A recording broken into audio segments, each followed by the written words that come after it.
Liftoff will start in T-minus 10 seconds.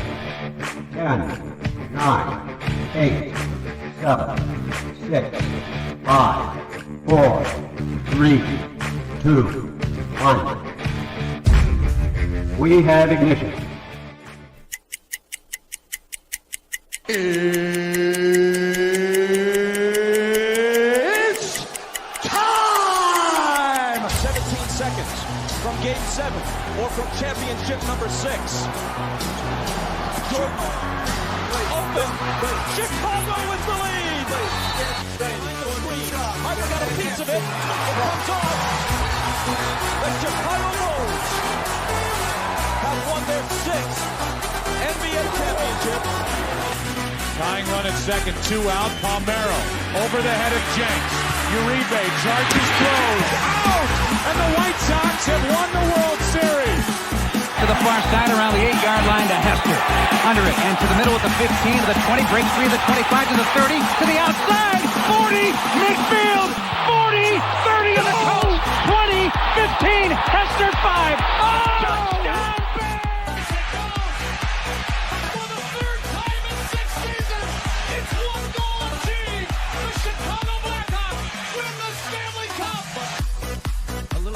Slowly toward Bryant. He will glove it in front of Rizzo.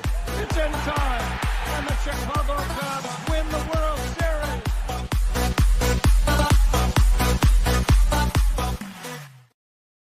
What up, what up, what up? Welcome to Shawn and Maya in the morning on this Hump Day edition. I'm your boy, the SuperBack, Shawn Sierra. Thanks for tuning in. If you're watching us on Facebook Live, well, then I guess you found us on Facebook. If you're not following us on Facebook, what? Come on, go to Facebook, type in Sports Zone Chicago, click the like button. Now you're following Sports Zone Chicago. Simple. But wait, there's more. Go to the show's page. Go to Shawn and Maya in the morning, like that page as well. So not only will you be following Sports Zone Chicago, but you'll be following Shawn and Maya in the morning as well. If you're watching this on our YouTube channel, excellent. If you're not subscribed to our YouTube channel, come on, go to YouTube, type in Sports Zone Chicago, click the subscribe button, but also click the notification little bell that's right next to it, and that'll let you know anytime a show from Sports Zone Chicago is going live. Get it? Got it? Good. Now, if you're watching this on our mobile app, yeah.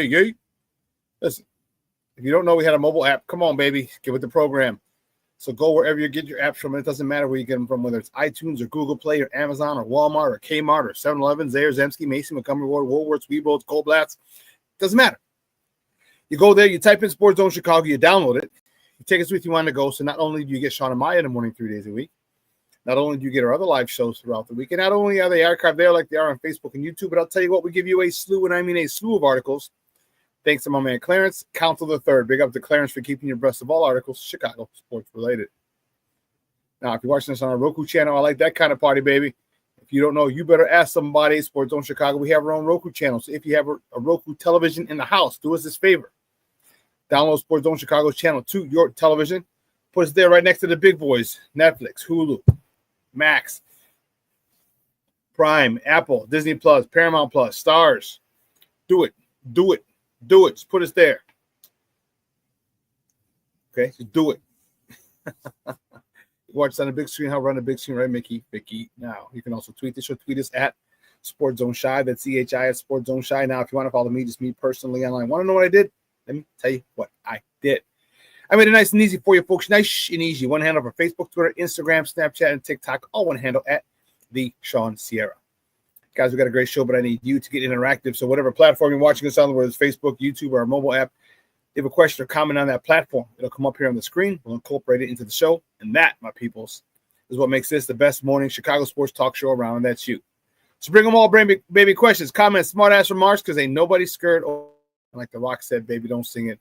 Just bring it. So let's check it out. See who's in the chat. We got some people in the chat already. Jump in. Cornelius Squall's in there. He's saying, what up, Sports Zoners. Cornelius. Michelle Walls. Yeah, hump day. What's up? Hot and burpees from yesterday. Burpees are stupid. That's how they are from yesterday. They're stupid. They're stupid. The Lee's in the house says, happy hump day, y'all. Good morning, man. Thank you for tuning in. Listen, I don't know a lot about a lot, but I do know this. More of the usual suspects will chime in as the show goes on. That, my peoples, I can promise you. We got a great show for you. We got a lot to talk about, baby. We got some Bulls action to talk about. We have some Bears to talk about. We got some college football to talk about. Got a little baseball to talk about. Yeah. So make sure you sit back, relax, and strap it down, because we have a fun show for you guys, and I'm fired up about it. I'm fired up. I hope you. Yeah, yesterday's burpees were not fun, Shawn. Not fun at all. If you saw today's workout was nice. Nice. Real good workout today. So I was happy. I was fired up about that. So good workout yesterday. A good workout today, I should say. That's woohoo. And I'll tell you what, it was cold this morning. Listen.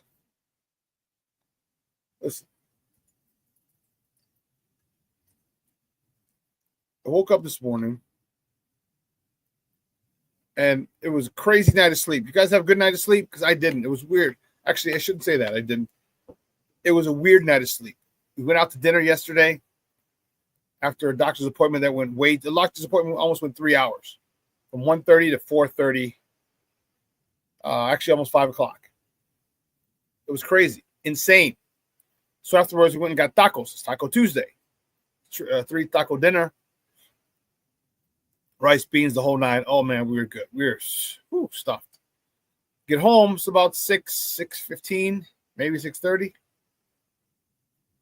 I knock out. And boy, did I knock out. I knocked out. I woke up at midnight.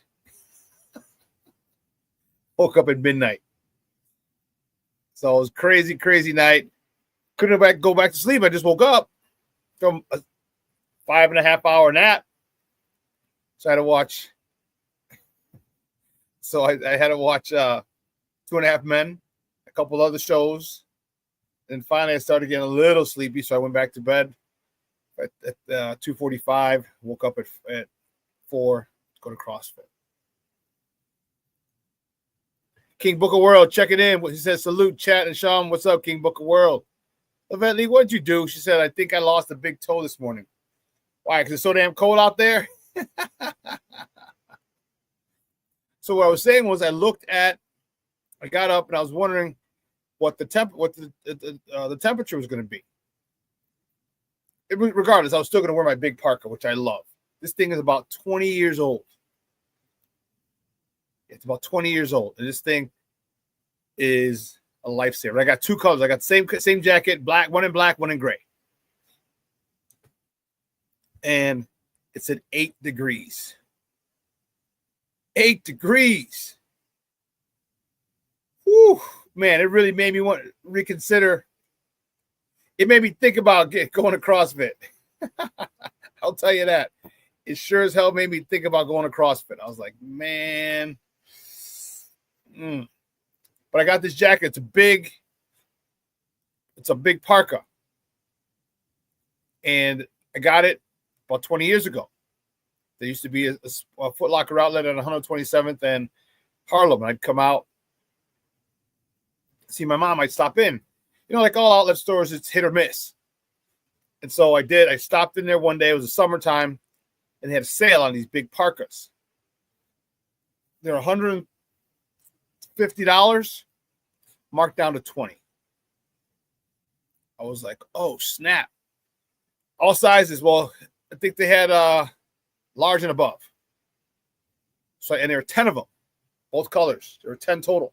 I said, fuck it. I'll take all 10 of them. I took all 10 of them, gave some as Christmas presents, actually gave a couple to some of my students. When I started, as I was coaching, I saw a couple of my students would wear like 2 or 3 sweatshirts in the winter. That's their winter coat, was a couple of sweatshirts. I was like, nah, dude. So this thing is warm as a mother Hubbard. Woo, Charlie. So that's my parka story. I'm working out right now, thinking about quitting. Don't quit, baby. Don't quit. Hey, Summer bodies are built in the winter, baby. Come on, King Booker World. You know what I'm talking about. You know what's up. They're built in the winter. All right? Come summertime, when you're on a boat. Yeah, baby, baby. Come on, man. You get to act like Eloy and have your shirt unbuttoned all the way down to your navel. Gotta have a nice pecs. Come on, man. You can't stop working out now. No. Oh, you're at work. I read it wrong. You said I'm out working right now. I meant I start working out. Oh, you're at work. Okay. Well, don't quit. Don't quit. Anyway. Oh, man. Junior, Armando Emeterio. Lara Junior is checking in. What's up, buddy? How are you? Checking. Good to see you. I appreciate you.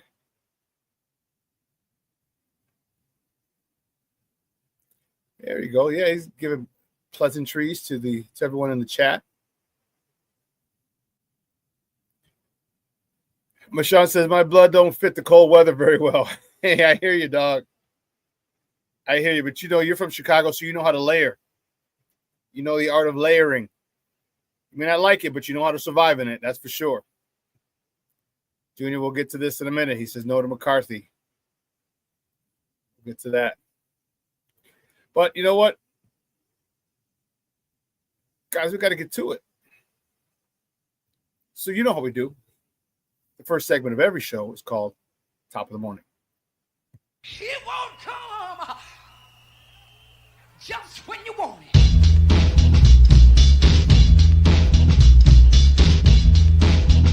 Top of the morning to you. What's the hat? Top of the morning to you. What's the hat? Top of the morning to you. Pardon me, the first top of the morning topic. There we go. Yeah, I know what you're going for. Our bullies. What was what we want, though? We need them to do this. The Bulls. Last night, Bulls lose to the Northern Pelicans over on the west side. 119 to 113, Zach LaVine. He led the way with 25.7 rebounds. Nikola Vucevic, Mr. Walking Double-Double himself, 22 points, 15 rebounds. Kobe White added 22 points, and Josh Giddey he misses another triple-double. Misses by that much. Josh Giddey, 7 points, 13 rebounds, 12 assists for Josh Giddey. I like this pickup with Josh. I do. Big fan of it. And the good thing about it is exactly the Bulls are doing what we need them to do. We need them to lose. Okay? And you're asking, why do we need the Bulls to lose? Well, because the Bulls have a top 10 protected pick in this year's draft. It's part of the DeMar DeRozan deal. If the Bulls finish within the top 10 on the lottery, then they get to keep their pick. If they finish outside of the top 10, so 11 on, then that pick belongs to San Antonio. And this is a very deep draft coming out this year. Excuse me. So the Bulls, it would behoove them, and it would be in their best interest for them to make sure they're in the top 10 in the lottery so they keep that pick and can get an impactful rookie in the draft this year. It would behoove them. But staying with the Bulls, the next top of the morning topic, the Bulls host the Hawks from the ATL. Host the Atlanta Hawks tonight at the United Center back on the west side. Tip-off is at 7 p.m. Central. You can catch that game on Chicago Sports Network. As long as you don't have Comcast, you can catch it. Or you can listen to it on their flagship station, 670 a.m. Back-to-backs. You got to wonder how they're going to do in these back-to-back situations. But you're at home, so you get to sleep in your own bed. And the cool part about it, I think that was awesome when they moved the practice facility from the Berto Center up in Deerfield to the Advocate Center, which is literally across the street from the United Center. It made sense. I don't know why people didn't think of this before. Because people before, you'd have to get a house up there. Because you practice every day. Come in the city, and I'm sure players had condos and stuff in the city. It makes sense. But once you move that, it made it a lot easier. It's probably a marketing, not a marketing, but a ploy to lure more free agents. It didn't really work. But you have your practice facility literally across the street from the arena. Well, guess what? You can live downtown. You can live in the heart of downtown, River North, Lincoln Park, wherever. You can live very, very close. Hell, even West Town. They've named the near West Side West Town. They've given it a name because of the gentrification. So, man, think about it. You could get some in all the money you're getting. You can get a penthouse, a beautiful condo, 3-bedroom, 3-bath, something like that. And you wouldn't have to have. It'd be a lot easier to entice free agents. Say, hey, instead of living in Deerfield or the North Shore, you have a nice little condo somewhere downtown. But I digress.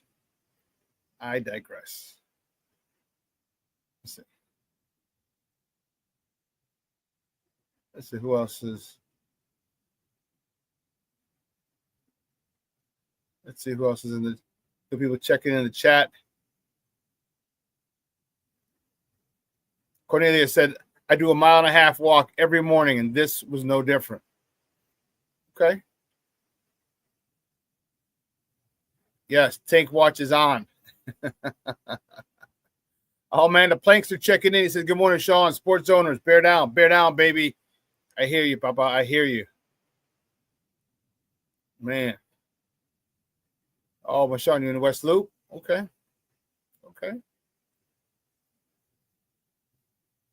But keeping it moving. The next top of the morning topic. There we go. The Blackhawks travel to Nashville tomorrow to face the Predators. Puck drop is at 7 p.m. Central. It is a quite an interesting. In case that game on, or you can listen to on their flagship station, 7:20 a.m.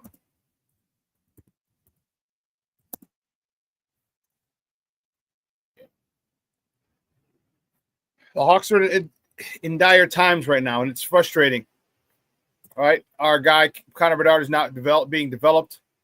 All right, we fired his coach. What is it with our guys? I don't get it. We've got a generational talent in Connor Bedard, and we're not doing the best for him. Cornelia Squall says, I would hate to see the Bulls tank, but I really like this because I really like this team, but I understand the need for a young. Yeah, it is tough. And the thing about it is that the Bulls are good. They can beat anybody. They're just not consistent. They're in a situation where they could beat anybody, but they won't be able to beat anybody in a 7-game series. If you get a good team in a 7-game series, Bulls could probably get swept, maybe a gentleman's sweep. But you need impact players, and we don't have any. I like Zach LaVine. I like what he's done for his game. His trade value is through the roof. Okay. He's back to all-star form.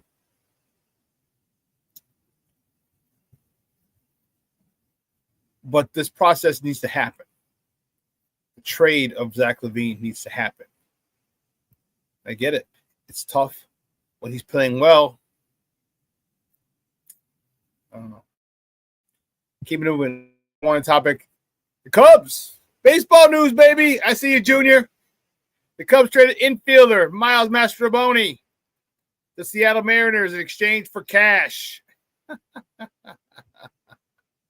Cash. So Miles Mastrobuoni is no longer a Chicago Cub. He is a Seattle Mariner in exchange for cash.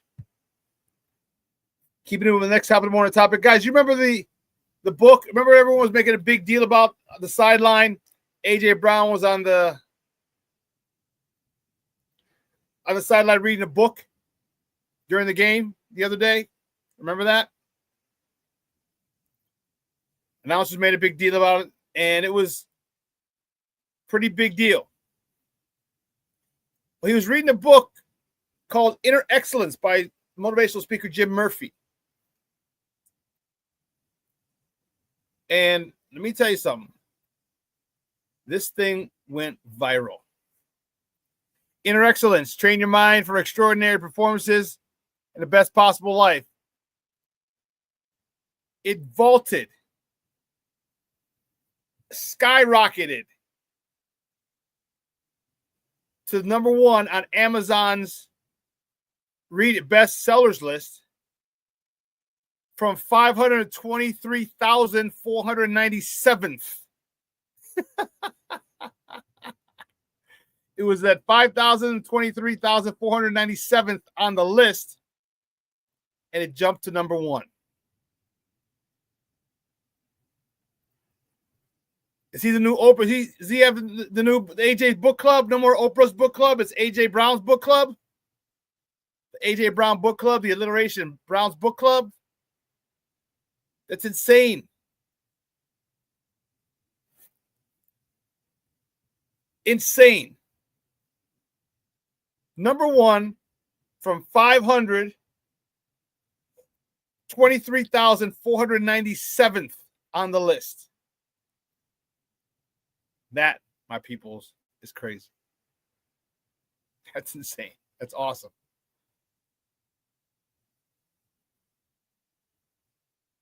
Patty Larry checking in. Good morning, Ma. Thank you so much. King Booker World said, I said before the season this would be the best 38-win team in the league. You did say that.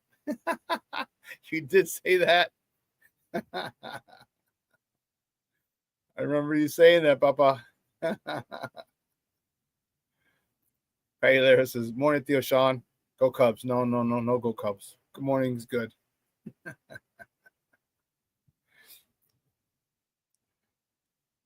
That, my peoples, is crazy.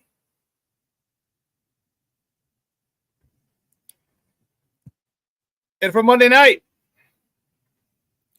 the final game of the first round of the playoffs, the Rams beat the Vikings 27-9. Matthew Stafford, 19 of 27 for 209 yards, 2 tutties, and a 117.7 rank quarterback rating. Kyron Williams, 16 carries for 76 yards. Tyler Higbee, 5 catches, 58 yards. All these guys for the Rams. And the Vikings, Sam Darnold went back, and Sam Darnold himself. Remember I said that? I was like, man, is Sam Darnold going to Sam Darnold himself? 25 of 40. 245 yards, a touchdown, a pick, and a 77.6 rating. T.J. Hockenson had 5 catches for 64 yards and a tutty. But Sam Darnold was under duress. Darnold reverted back to the Sam Darnold we all know and love. He did that the last 2 games, one against the Lions and this one against the Rams.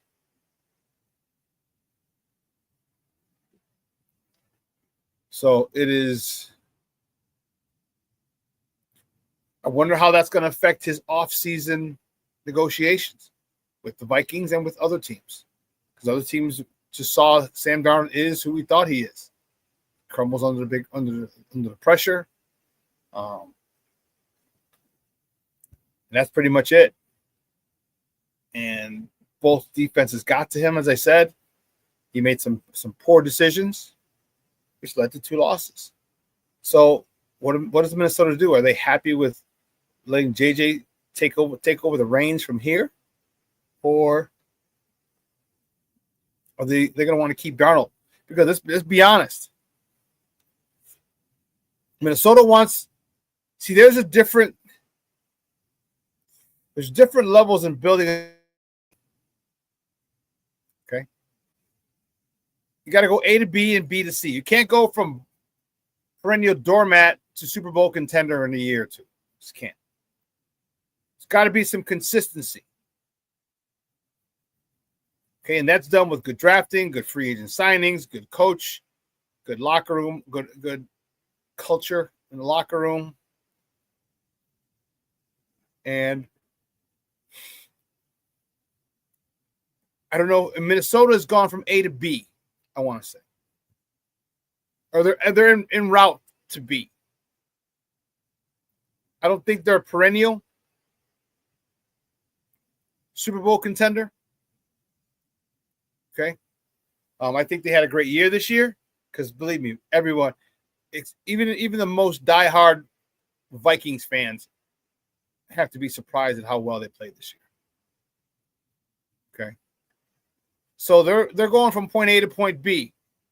Is Sam Darnold their quarterback to take them from point B to point C? Is he? That's the question Minnesota has to answer.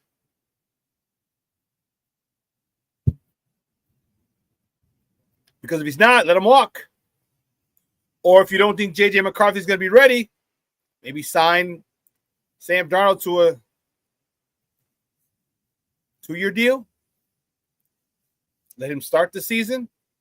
But at this point, you don't really want to do that. And here's because the rookie contracts are 5 years. So you've already lost a year with J.J. McCarthy. So after year 3, you have to decide whether or not you're going to pick up his 5th-year option. And the longer Sam Darnold is there impeding J.J. McCarthy from getting on the field, the longer it takes you to figure out whether he's the dude for the job. Now, you think he is, but you got to find out. So, a lot of interesting things going on up in Minnesota. Or are they comfortable with Darnold? They may feel like trading J.J. McCarthy. There's a lot of teams out there with quarterback issues. J.J. McCarthy's, you could get a first round for him because he hasn't played in the league and he was a first round pick. So you can get a minimum first round pick, probably a couple picks for him. So what does Minnesota do? Are they happy with Darnold? Man, we got other people checking in. Let me say what's up to man B Smooth, Brian Hendren in the house. Says good morning, Shawn, in the chat. James Ford, check it in. Papa, what's up? How we doing? Thank you so much, guys. I appreciate it. What does Minnesota do? They are in a quandary. We will find out. And the last top of the morning topic.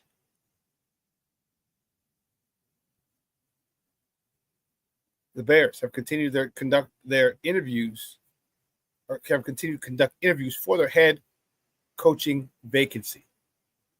And the big news for today is that former Packers and Cowboys head coach Mike McCarthy is scheduled to be at Hallis Hall for an interview, an in-person interview. That's a big deal. All but one of the other interviews were done via Zoom. There was only one other in-person interview. Talk about that on the other side of the break. All right. So don't go anywhere, folks. We're going to take a quick break. I got to get the warden off to CrossFit. So keep it locked right here. Shawn and Maya in the morning on Sports Zone Chicago.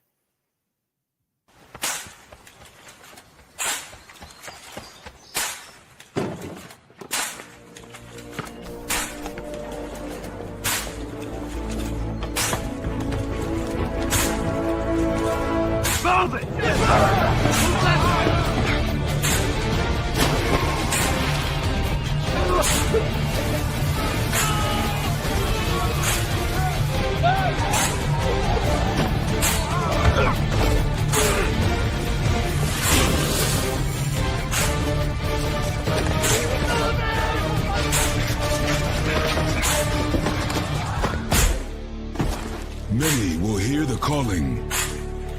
Few will earn the title. United States Marine. The few, the proud, the Marines. Hey, it's your boy, the SuperBack, Shawn Sierra, and be sure to follow Sports Zone Chicago on all social media platforms, on Facebook, Instagram, and our Roku channel. You can find us at Sports Zone Chicago, and on Twitter, we are at Sports Zone Shy. Also, be sure to download our mobile app so you can take Sports Zone Chicago with you on the go.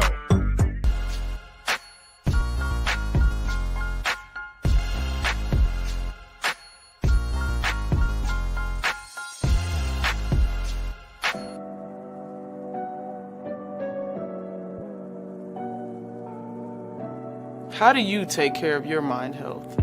For my mental health, I meditate in the mornings. I have my dogs.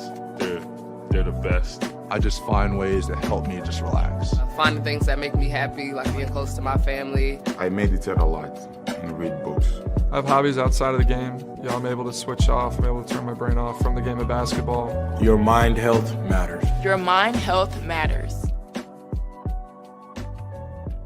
We are looking for a few heroes, mentors, trailblazers, innovators, a passion to change lives, spark curiosity, open hearts, and awaken minds, help students answer the question, who am I?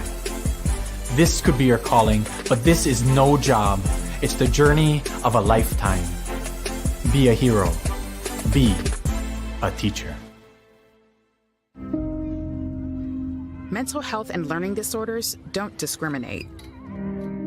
17 million children and adolescents in the United States live with disorders like anxiety, depression, ADHD, and dyslexia. Less than half get the help they need to thrive. Help the Child Mind Institute change these children's lives. Visit childmind.org.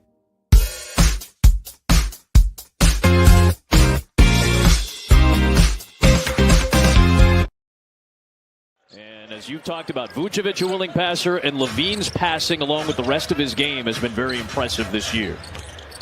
There's Josh Giddey. Good pass. On the little roll action and sit out on the back end. 3 games in 4 days. Yep.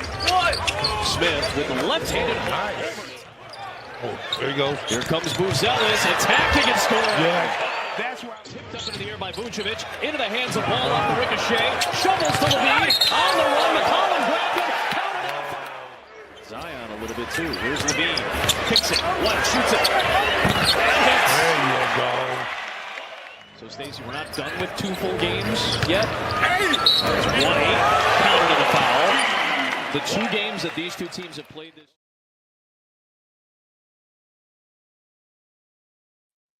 Welcome back to Shawn and Maya in the morning on Sports Zone Chicago. Local clips courtesy of Chicago Sports Network. Those were the boys last night. And 119-113 loss at the hands of the New Orleans Pelicans, worst team in the league. It balances out because we beat a couple of good teams that we should have lost to. So I get it. Let's see who else. Other people checking in. Brandon Schutz checking in. What's up? Be nice. What's up, baby? How are you? Thank you for tuning in. I appreciate it. I appreciate it. There we go. There we go. We talked about, the last thing we talked about was this. Bears conducting their interviews. And here's what they've done. All right, we had this up the other day.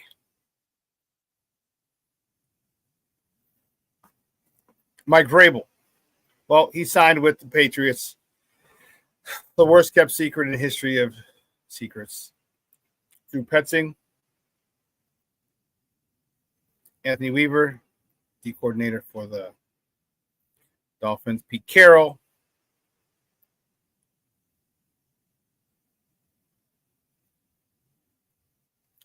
Mike Kafka, Chicago's own, St. Rita's own Mike Kafka, the offensive coordinator for the New York Giants, Ben Johnson, offensive coordinator for the Detroit Lions, and Aaron Glenn, defensive coordinator for the Detroit Lions. And then Ron Rivera, former 85 Bear, Super Bowl champion former coach of the Carolina Panthers and Washington Commanders. Right before the break, I said who was the first person to interview, the only person to interview in person, and that was Ron Rivera. That was Chica. Ron Rivera is the only person to this point who's interviewed in person. Now, latest coaches, obviously Ron Rivera. Thomas Brown was interviewed in person. He was in-house. And then David Shaw was over Zoom.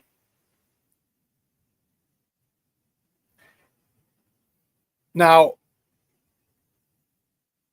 there, if you saw the thumbnail, you saw that as of today, his contract expires with the Cowboys.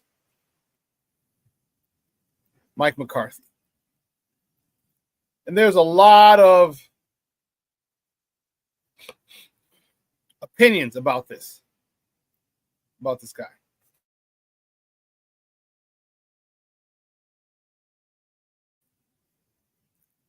A lot of it has to do, a lot of people saying no. A lot of people are very adamant about not wanting Mike McCarthy. And my question is why? My question is why? He's won a Super Bowl. He averages 10 to 12 wins a season. He's developed quarterbacks with Aaron Rodgers. Why are people so adamant about not having Mike McCarthy as the Bears' next head coach? He's an offensive mind. So the offensive mind won't leave if the offensive coordinator won't leave if the quarterback starts playing well. He is the offensive mind.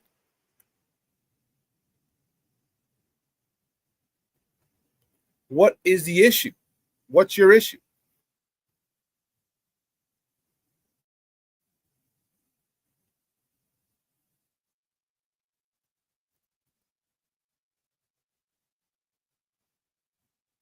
Brandon Shutt says, I will be at Rodeo Houston for opening day Tuesday. Oh, the opening day for the Heidi Payo for the rodeo?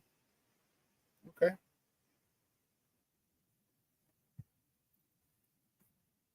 Chris Foster said it only took Caleb 13 games to break the Bears' 100-year-old sack record. 7th most pass attempts and 31st in pass offense. Dead last in completion percentage and yards per pass. Said he was 6'2", liar. Yeah, he was 6'1" and change. Not that big of a stretch.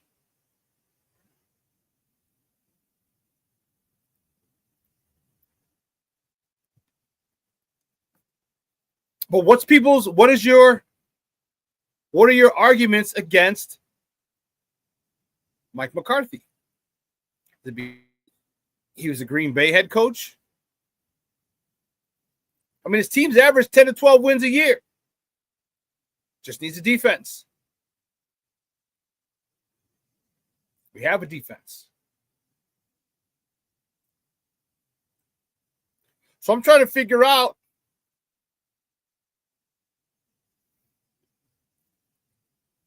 So Junior said he had a playoff-ready team.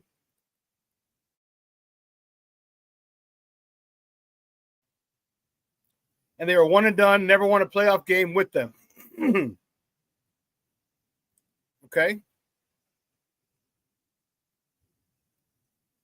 Chris says when he really ran the team, they choked every year. Okay. My question.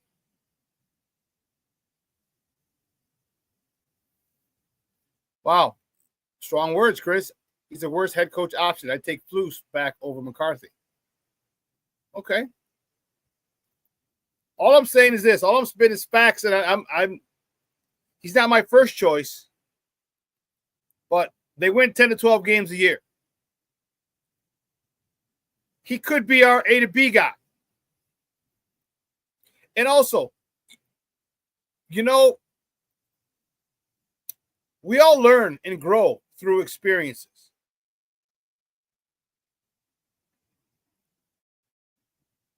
Sometimes a change of scenery is what a person needs.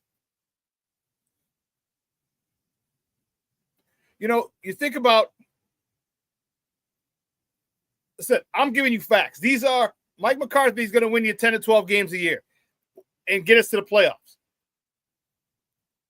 That's a different, see, everyone's saying we need a what Super Bowl talk with Caleb, but you gotta go in stages. You don't just jump to the Super Bowl. You don't just jump, be the worst team in the league into the best team in the league and become a perennial Super Bowl contender in a year. It doesn't happen. There's stages.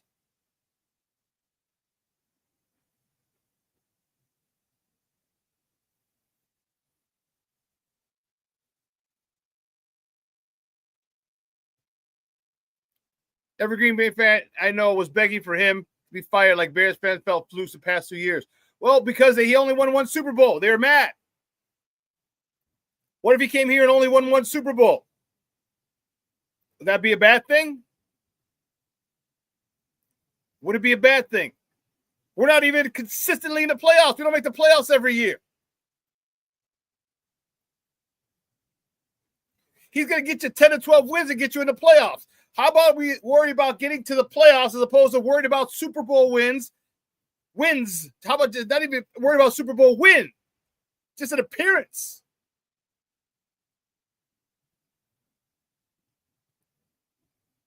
He's got a great record with working with a quarterback,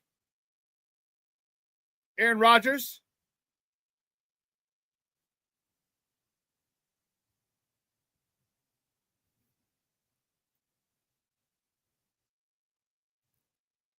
Beast Move said, I think McCarthy's more of an A, D to F guy. Think whatever you want.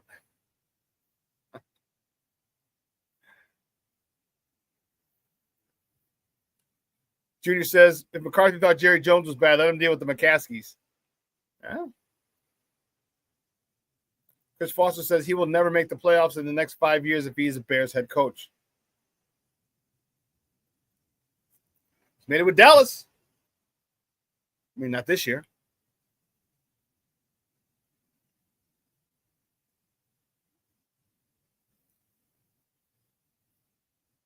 He's got top offenses in the league. Dak Prescott's thrown over 4,000 yards over this guy. Under this guy, I should say.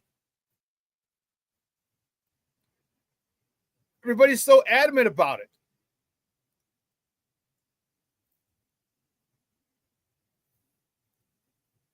Chris, that's taken out of context. Dak Prescott got hurt and they're playing with a backup.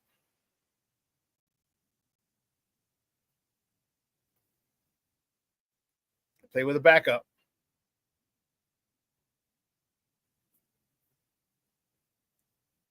See, my first hire was Ben Vrabel. Or Mike Vrabel. Ben Vrabel. What else? Ben Vrabel. I'm thinking Ben Vereen. What the hell? But he's gone. My second hire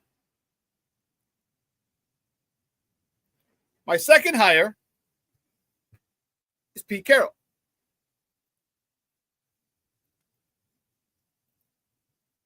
My third hire was Mike McCarthy. But I think 3A might be Mike McCarthy. 3B might be Todd Monken.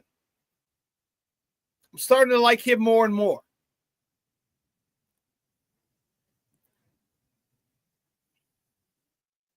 Ben Johnson, Chris says, I'm worried about Ben. You know why? I don't want him to be another Adam Gase. Remember Adam Gase was here in Chicago? He was a hot product. Coached Cutler. Cutler had a good year under him. Goes out to, was it Atlanta or Miami? And it's a dud. I just am not. There's just something about Ben Johnson. He's a great play caller. But when you come in, when you're a head coach, you're not just a play caller. You have your responsibilities and your attention diverted from the main reason you're here. And that's to be the developer of Caleb Williams. You can't focus on Caleb developing when you have to focus on the defense, when you have to focus on special teams. We have to focus on time management and timeout use and challenges. And I don't know.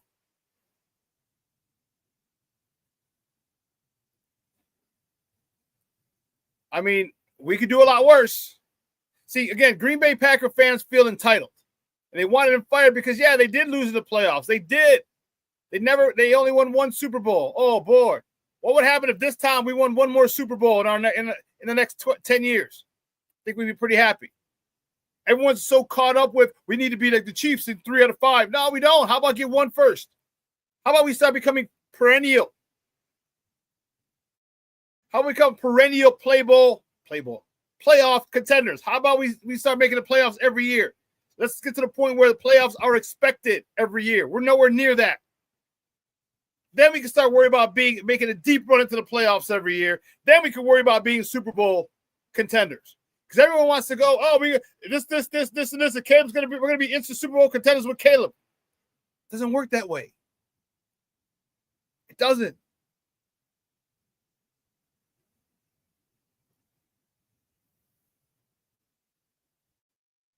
Chris, you're right. Andy Reid had doubters. Everyone talked about he could have won the big one, and he didn't. Remember, in Philly, he had Donovan McNabb, T.O., couldn't win the big one. Comes to Kansas City, change the scenery.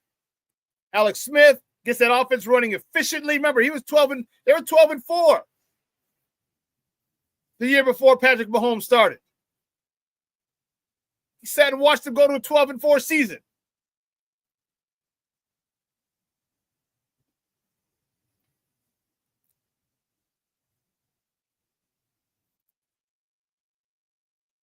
I'm liking Todd Monken more and more.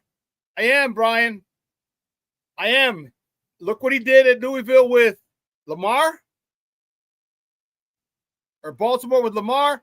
He was Georgia's offensive coordinator. Look what he's done with Lamar. I like his philosophy.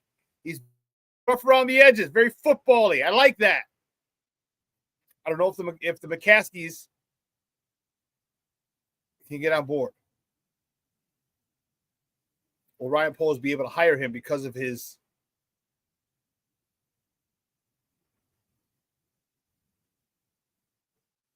rough around the edges nature?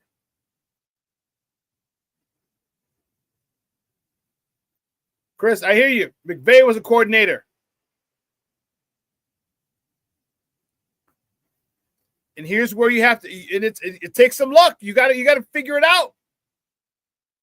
You give me McVay, and I'll give you a whole bunch of other offensive coordinators who came and sucked out the joint. Josh McDaniels sucked. Adam Gase sucked. Mark Trestman sucked. That's just off the top of my head.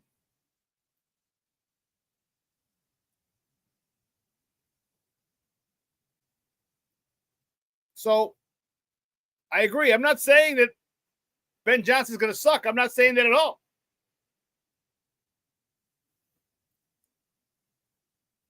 Got to look at the factors.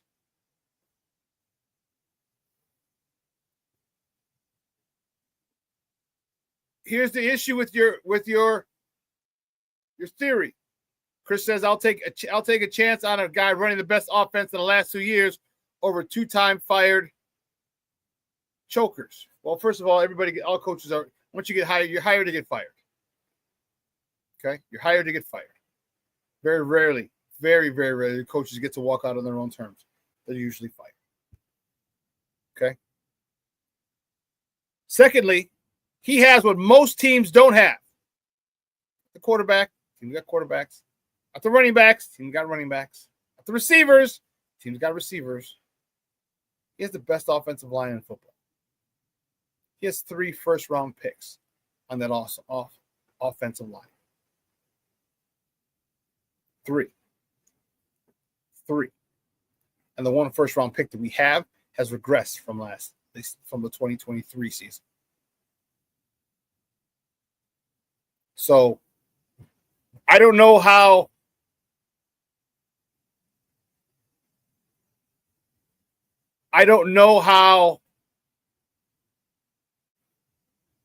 he's going to fare without an offensive line that can give Caleb time to develop?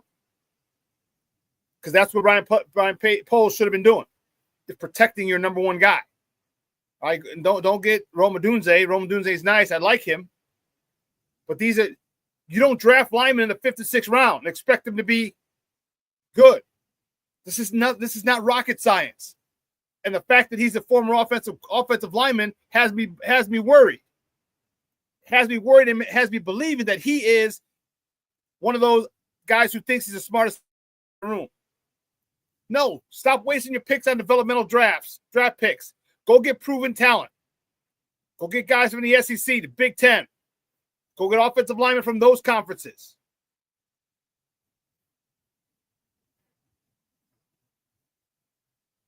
Okay, you had 2 first-round picks this past season in the 2024 draft. What'd you go get in the 3rd round? An injured guy from an Ivy League school? Come on, man. When there are other guys you could have gotten.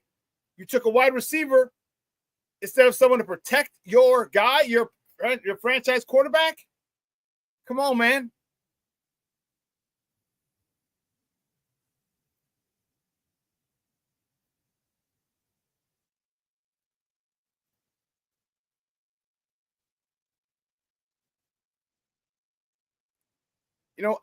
This is why I don't know.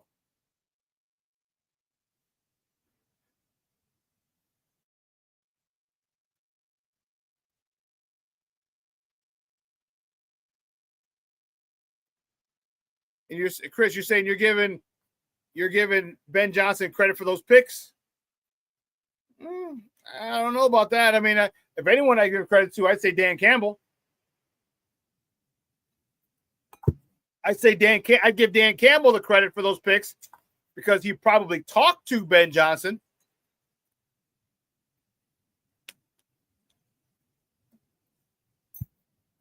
But now you're going to have, look, we're in an offense with 2 great quarterbacks and Jordan Love.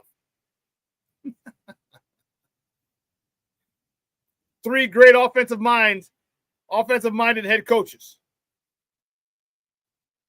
We need protection for our quarterback for him to shine.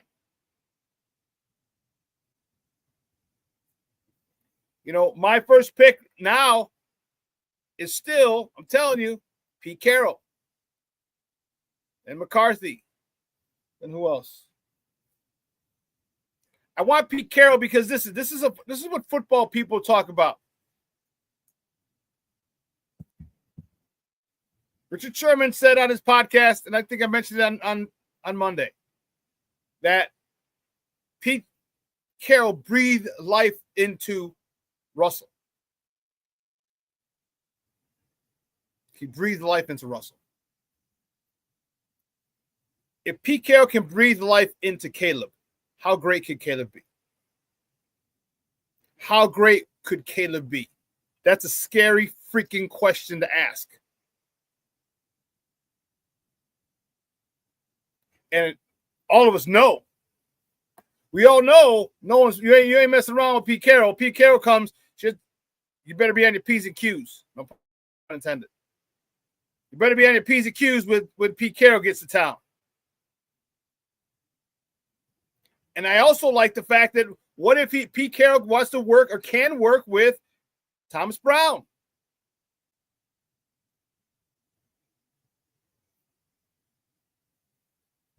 If he wants to work with Thomas Brown and he's open to that, guess what, Pete? When you're done in 3 years, maybe 4 years, Thomas, guess what? You slide right into that head coach position. Now, guess what? You get more seasoning, more experience as a play caller, so it becomes second nature to you. So if, say, Pete gets sick or something, you've already had head coaching experience. You have a lot more offensive coordinating experience.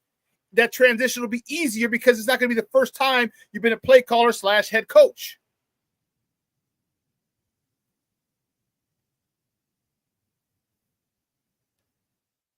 You can't take Belichick. He's at North Carolina. Oh, excuse me. Sorry about that.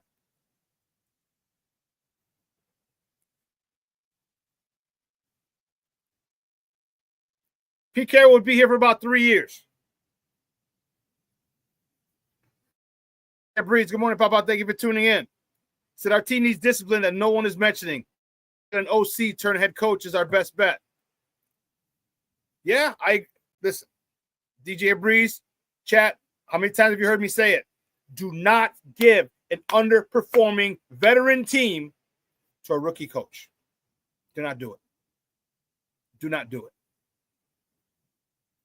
Do not do it. You can be an underperforming young team with a rookie coach, okay, but not an underperforming veteran team. A lot of egos, a lot of set in your ways, a lot of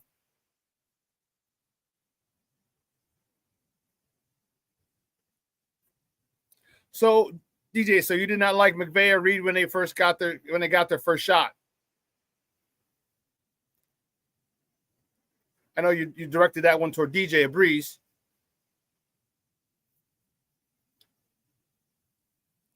No, you can't say you're scared of Shanahan because he comes from a tree. Mike Shanahan, his dad. Okay, he comes from a tree. He comes from a guy that you know was a great offensive mind. Chris, listen, I hear you. I just don't want, it's not that I'm afraid. I need something that I can count on. And if I get a Pete Carroll, first and foremost, all the bullshit that went on last year ain't happening. DJ Moore stepping off the field because his ankle's hurt ain't happening. All right, Tyreek Stevenson bullshit ain't happening. All that stuff's not happening. There's going to be a level of standard that they're going to live up to, and Pete will hold these guys accountable.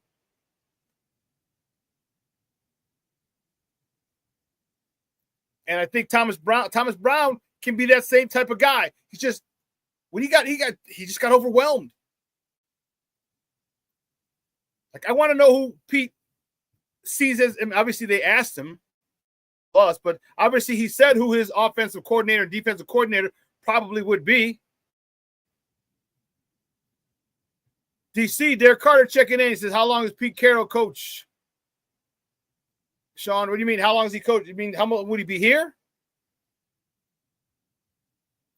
I think 3 years max, 3 to 4 years, 4 years max. And then the assistants take over. I like Ben Johnson. I like what he's done. He's not going to have that same type of talent on the offensive line.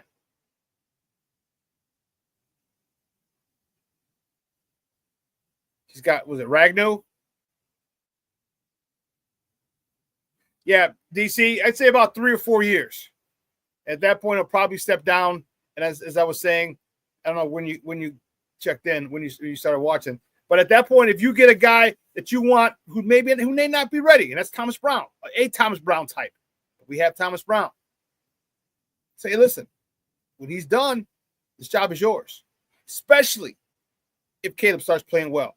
And guess what? Now you don't have to worry about defense, special teams, challenges, timeouts, time management. You don't have to worry about that. You focus solely on the development of Caleb. That's it.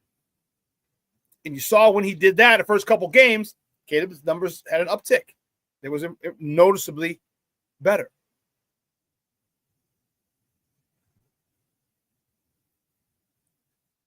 DC says McCarthy is growing on me, Shawn. The more and more I get to know this guy, I think I want him. And I'm okay. Like I said, I'm okay with it.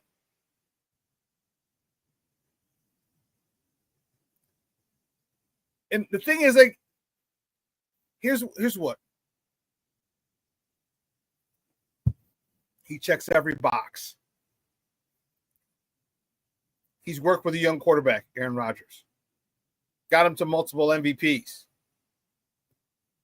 With 10 to 12 win seasons consistently. Won a Super Bowl. Perennially in the playoffs.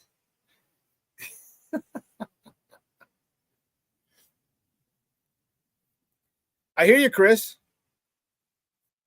When you hire a coach, you're hoping for a decade, not 2 years.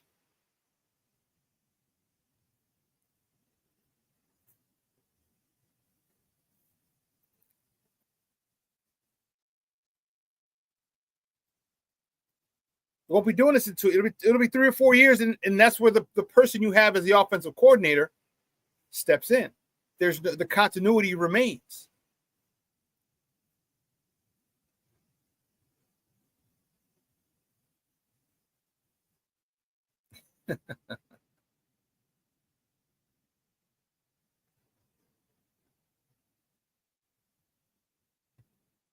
Your opinion. You said he got him there or Rodgers carried him there.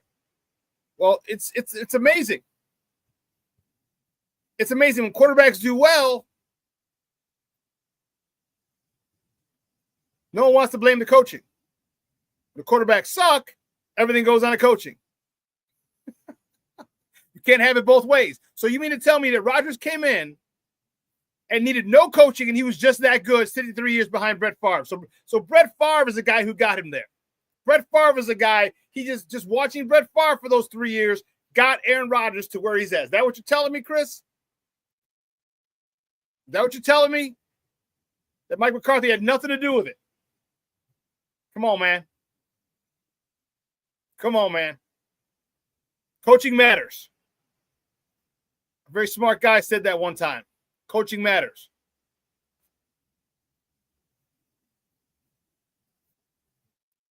Again, I want Pete Carroll. But I just want maybe kind of play devil's advocate about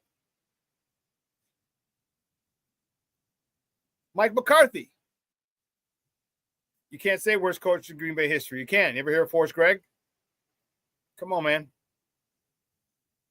He won a Super Bowl with Green Bay. How can you say he's the worst coach in Green Bay history? Come on, man. Keep it a buck. He won a Super Bowl in Green Bay.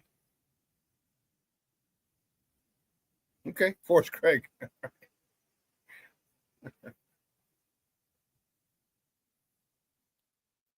Listen, here's what we're going to do. We're going to take another quick break. On the other side of the break, we'll have more conversation, a little Bulls talk, a little more football, a lot more Bears. There's some stuff I want to talk about our Bears. All right? So don't go anywhere, folks. Keep it locked right here. Shawn and Maya in the morning on Sports Zone Chicago. Hey, it's your boy, the SuperBack, Shawn Sierra, and be sure to follow Sports Zone Chicago on all social media platforms, on Facebook, Instagram, and our Roku channel. You can find us at Sports Zone Chicago, and on Twitter, we are at Sports Zone Shy. Also, be sure to download our mobile app so you can take Sports Zone Chicago with you on the go. Time out. How are you feeling right now? Happy? Excited? Angry? Overwhelmed? One of the best things you can do for your mind health is to name what you're feeling. It can sharpen your awareness and help you talk about your feelings with someone you trust. Here are 3 questions to ask yourself. Where are your thoughts right now? In the past, the present, the future? Do you notice any sensations in your body? Is your heart beating fast? Is there a flutter in your stomach? Or are you fully relaxed? What do you need right now? Time with others? Time to yourself? Remember, there's power in this awareness. So find ways to identify what you're feeling today.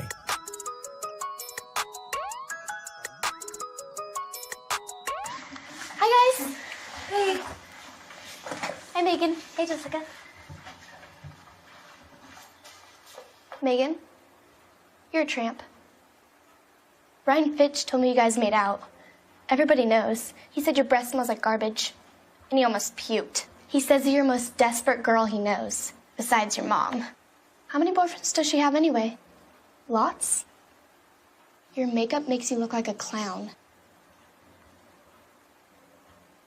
That zit is huge, zit face.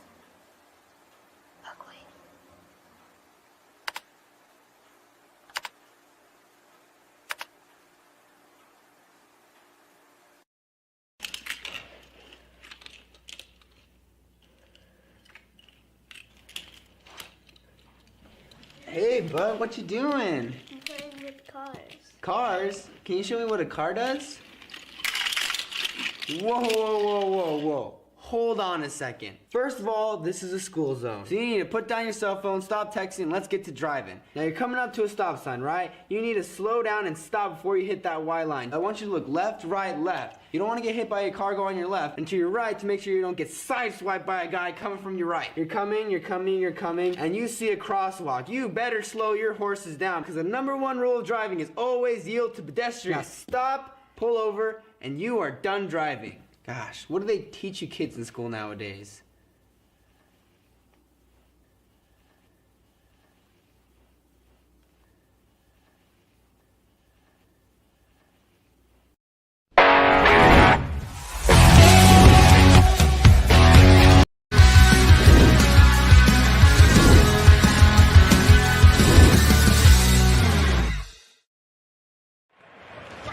Second down and 6. Williams play fake.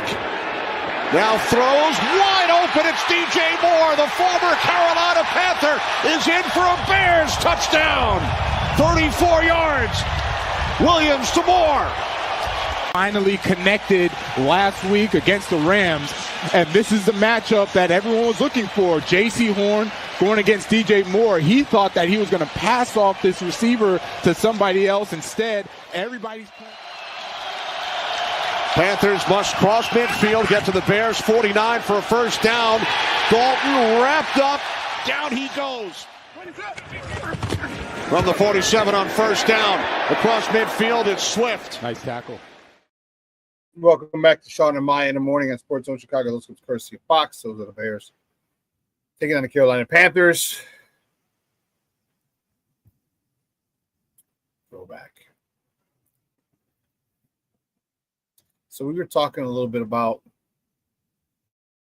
McCarthy and the Bears' next head coach. See, for me, I want a guy who's done it before. That's what I want. Give me a guy who's done it before, which is why I want Pete Carroll. Again, the main reason I want Pete Carroll, the way he breathed life into Russell Wilson, I want him to breathe life into Caleb Williams. Because that'll take care of a lot of stuff. And he's not going to put up with any bullshit. And he also knows how how to build a team. He would definitely be in the ear of Ryan Poles. I need linemen. I need linemen. I need linemen. Definitely in his ear. So, but everyone has got a lot of opinions, a lot of differing opinions. Some people don't like Pete Carroll because he's 73, and they fear they're going to have another head coaching search in a couple years. Some people don't like the Mike McCarthy. Or the thought of Mike McCarthy coaching the Bears. One, it could just be because he's from the Packers. Two,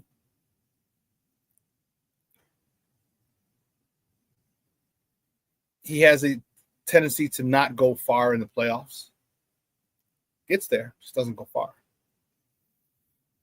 So my question is, what do you want? Again, and let's not forget, change of scenery does wonders for people. So if you're looking at Mike McCarthy,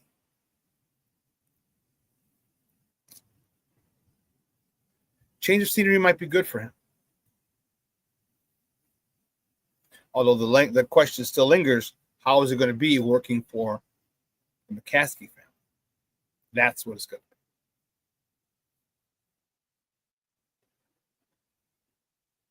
be. I would love to see, some of the rumors, okay?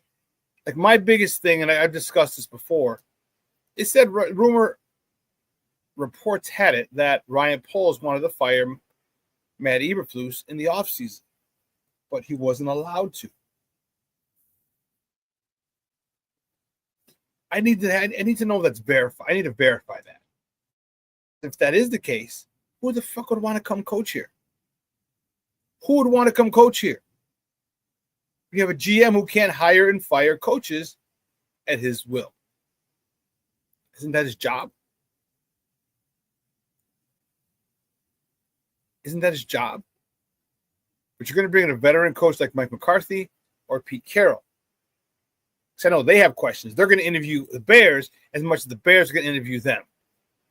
Or I should say Pete Carroll probably interviewed them as much as they interviewed him, and Mike McCarthy is going to do that today.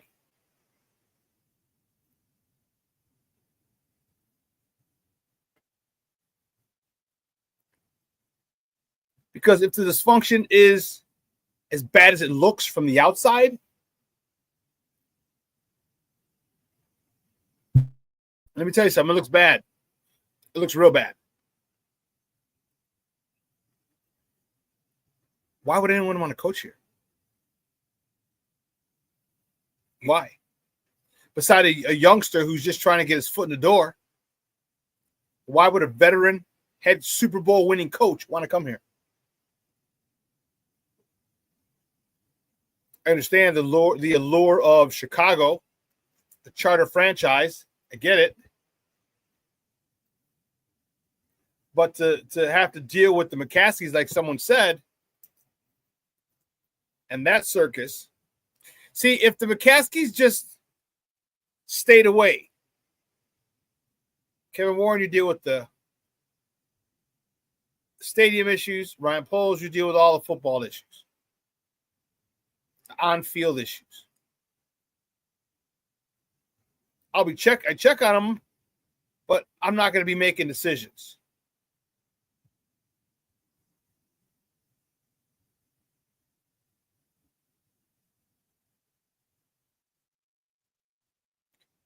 Yeah, Chris, I disagree with you. And that's cool. It's cool. But again, my question is why do people, when a quarterback plays well,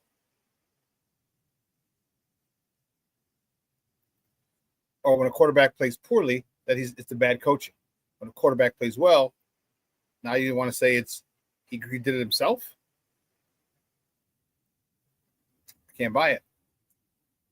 Good for the goose is good for the gander. If it goes one way, it's good for the other way as well.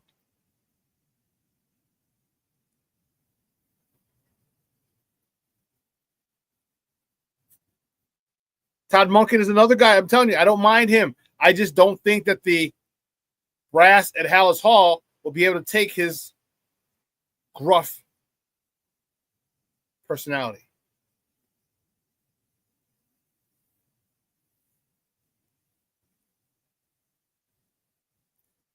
You know, people are worried about offensive mind, defensive mind. I need a coach. I need a head coach who can head coach. Why is it so? Why can we not go get a good head coach? A guy who's done it before. A guy who's not on his way out. When people talk about Pete Carroll, like, oh, he's on his way out. Pete Carroll's just trying to get his way back in. He's trying to get back in. It's not like John Fox, who was literally on his way out. Pete Carroll is actually trying to get back into the NFL.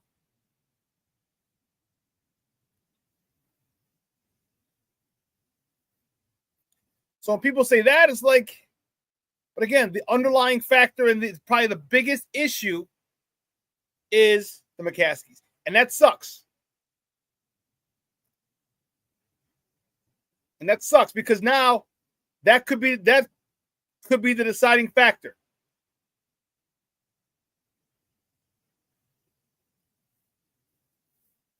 But let me tell you this. You have to know a lot about it. The NFL is a very incestuous place. Everybody knows everybody. You're going to have coaches who are on, or you're going to have coaches who are interviewing, who know people on the staff, who know people who've been on staff. Hell, who even work with people who've been on staff. And you can literally get a feel. You can get a firsthand account of what coaches have experienced under the McCaskies.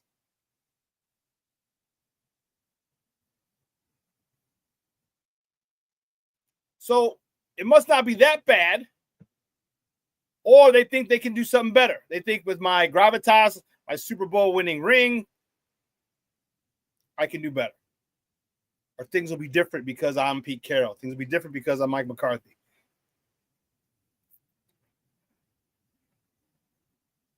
We don't know.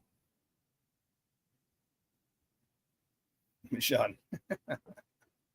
George the Meddler McCaskey. So isn't this, but the thing about that is he's a self-admitted fan. So if you're a self-admitted fan, what the hell are you doing making business decisions? The hell are you doing making business decisions if you're a self-admitted fan? Stay the hell out of it. Stay out of business, out of football decisions. You're a fan who happens to own the team or whose family owns a team. You're a fan. You're not a football guy.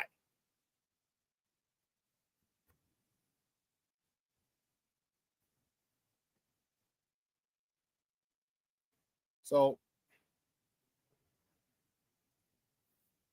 because my question is, what are we going to do in the draft?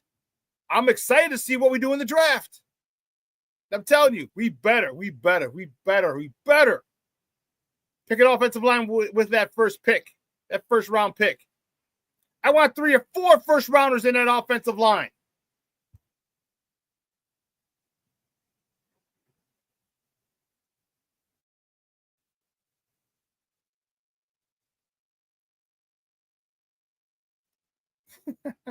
Brian, owning the team matters. Forgot to hashtag it, Brian.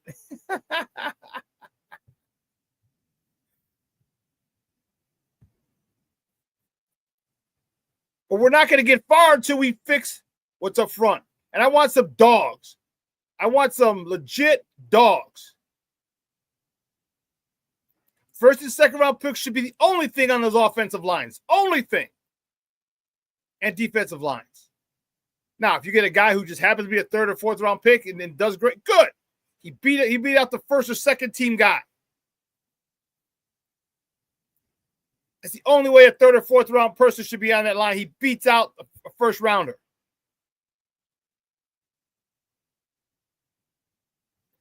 Other than that, it should be nothing but first and second round picks, maybe a third.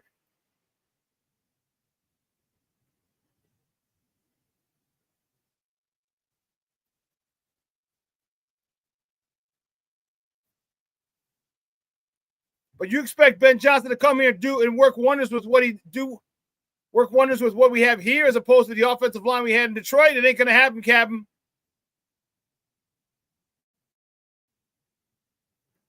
Caleb did a great job this year. Despite all the turmoil, despite all the bullshit going on around him, he did a good job. There's a lot of area for improvement, don't get me wrong, but he did a good job.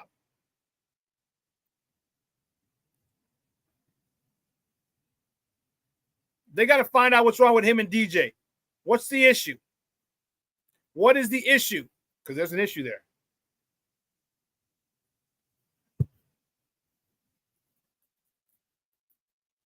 I told you, I think DJ just freaking hates him.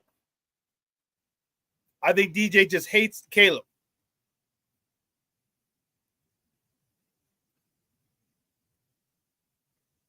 I think Caleb, to spite him, goes to Roma Dunze all the time.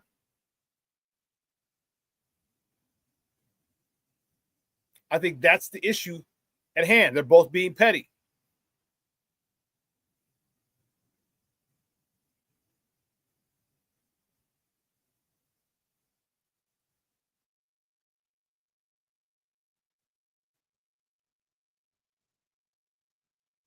That's got to get figured out. Because his comments the year before about Justin and those two guys, Caleb and Jaden Daniels, looms large.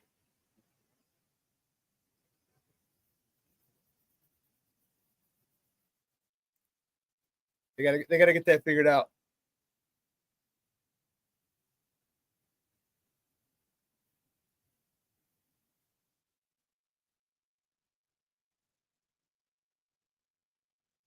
Interesting. What do we do with Keenan Allen? You want to bring him back at a club-friendly deal? Because you ain't getting $20 million, that's for sure. Would be willing to stay for 8 or 10. I wouldn't if I can get $10 million somewhere else.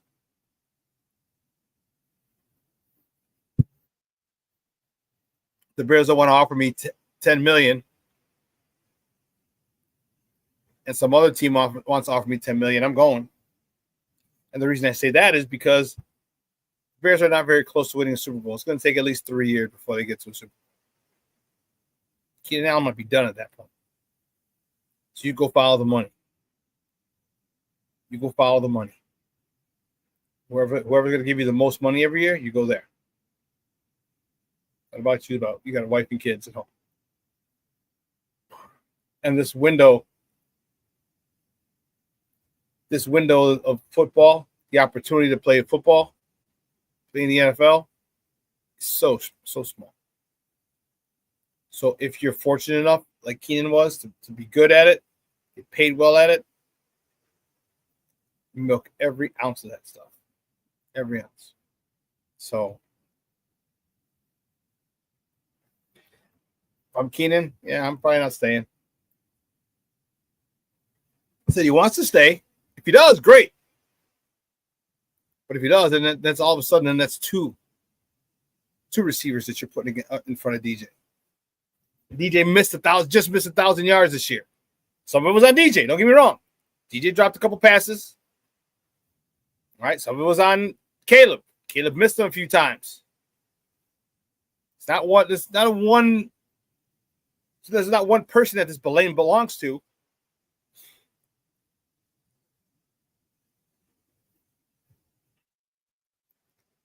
Chris said, build both lines the next 2 years, then the quarterback. Well, that should have been done last year. Should have been done last year. You could have had your quarterback. You could have had 2 first-round picks this year, maybe 3. But you would have another second. You'd have 2 seconds. But that would have given us, 3 seconds? 2 first-rounders and 3 second-rounders? Come on, man. Come on.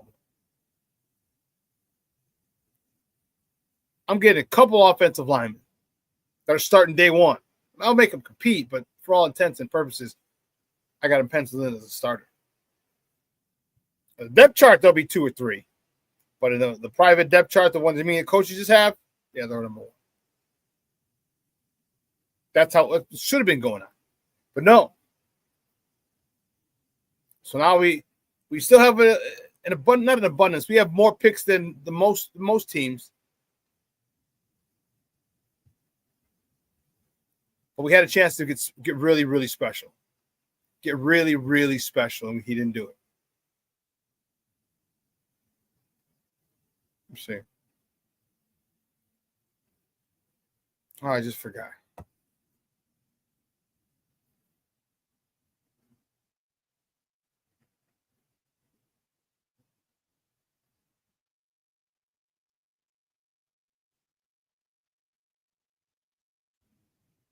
Yeah, Fields wasn't shitty. He just needed better coaching. Caleb was the victim of the worst coaching staff in the NFL, an offensive line plagued by injuries, and despite that, he had some of the best numbers ever put up by a rookie. I won't say some of the best numbers by a Bears rookie, yes. Yes. That bar is very low. But again, out of context, he was a starter from the beginning, which means he got all first-team reps in all OTAs, in all mini camps, in training camp, preseason game. All number 1 reps. Justin Fields never got number 1 reps his rookie year. Mitch Trubisky never got number 1 reps during his rookie year. Neither of those 2 quarterbacks had a receiving core like DJ Moore, Keenan Allen, Rome Odunze, Cole Kmet. And they seem to forget about Kmet. Let's not forget, last year DJ Moore and Cole Kmet had career years. So while Darnell Mooney was being overlooked, career years to DJ Moore and to Cole Kmet. Yes, DC, great call. We could have 2 extra picks if Cunningham leaves and Allen leaves or gets picked up by someone. If Cunningham gets the GM job, I hope he does, and we'll get 2 third-round picks, that'd be dope. That'd be dope. You can still get a quality offensive lineman, defensive lineman in the 3rd round. We get 1/3 this year, 1/3 in the following season. Yes, that'd be great.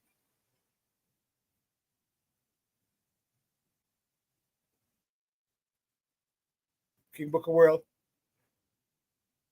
The O-line has been shipped for the past 4 QBs. Yeah. Yeah, it has. It has.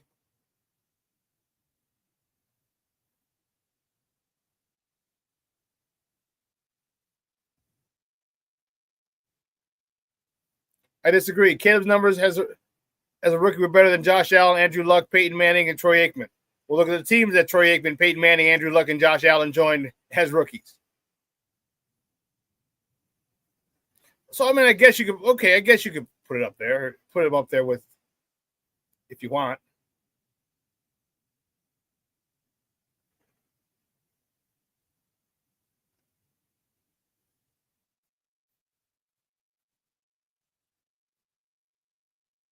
He had good numbers. I wouldn't say the best. I mean, you had C.J. Stroud with 4,000 yards. And so that would be a fact. So I can see your pushback, Cornelius. He had 3,500 yards. Those are good numbers, real good numbers. A good number by any quarterback. Let's keep it a buck. But you also had first-team reps. You also had 3 number 1 wide receivers. You also had a top 5 NFL tight end. You also had a running back as well who's great out of the backfield. I'm not blaming him for that. No. I'm just saying this is what you had and this is what you did. You used that to your ability. Think if he maxed that. Think if he used it properly. Think if he didn't miss.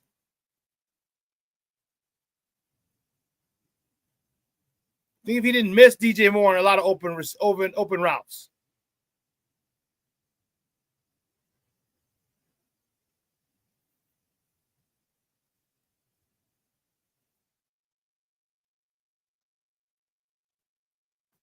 Caleb Watkins is the best first pick ever for a quarterback.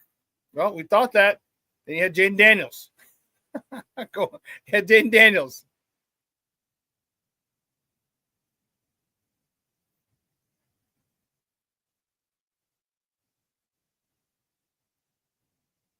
Yeah, upgraded center. You know what an upgrade means? How huge that is, especially when you're talking the center position?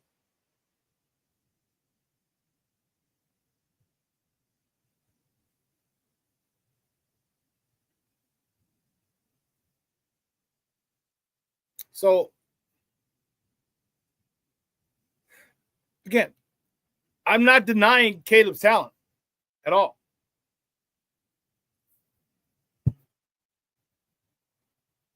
This young man is extremely, but I don't think he's a messiah. I don't think it's generational. But you don't have to be generational to win a Super Bowl. You don't have to be generational to make it to the Hall of Fame.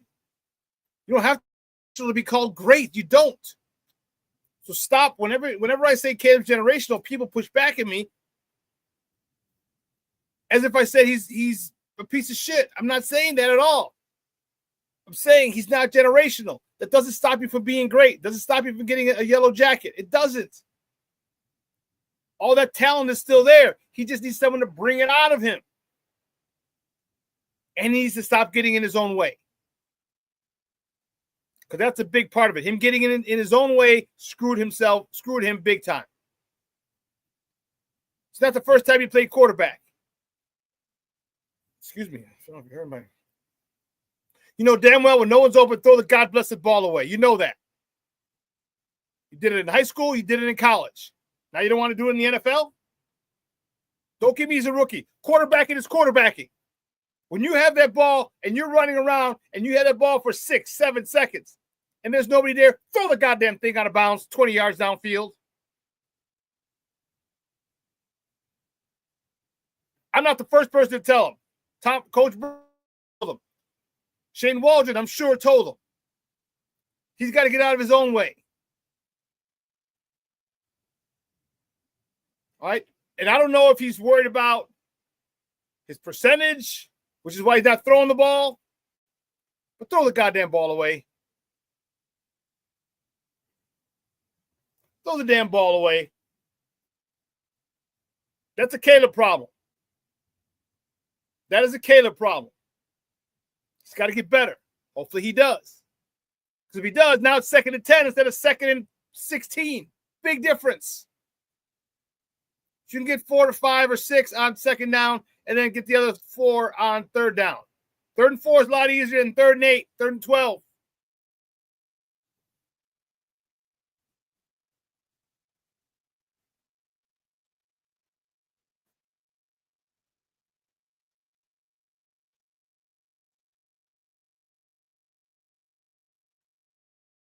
Bear offensive line is ranked 12th best for past 18 weeks, tied with Cincy. Caleb has 27 more sacks than Burrow does. Well, yeah, who's this? PFF? You said the NFL. Okay.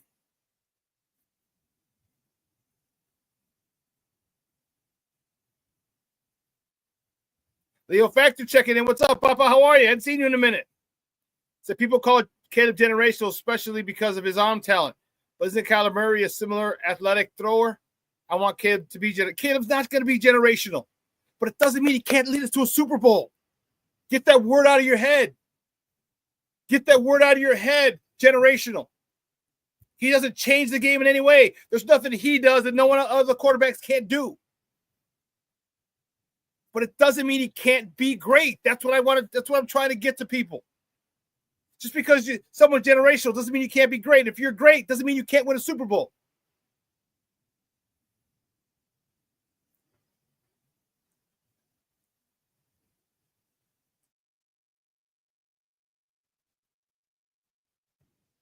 Yes, generations of Michael Jordan.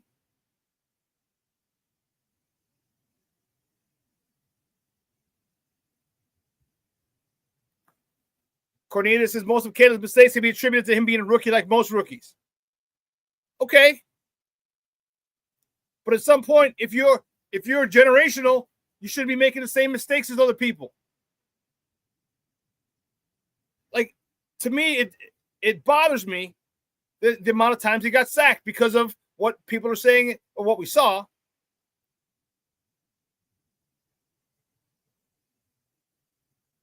That he understands he has to throw the ball away. You got to throw the ball away, son. Stop holding it. If nobody's there, throw the ball away. Cornelius says, why are you putting a ceiling on what Caleb can attain? What do you mean? I said this dude could lead us to a Super Bowl. I did. I said he's a guy, he has all the talent to lead us to a Super Bowl.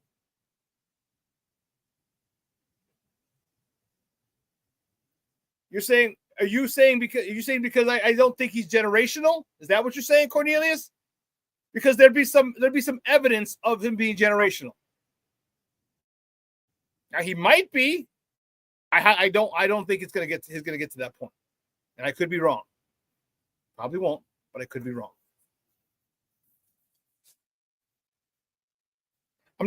Listen. Let me ask you a question, Cornelius.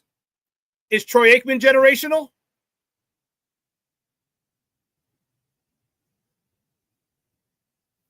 I'll wait for your answer in the chat. Cornelius, is Troy Aikman generational?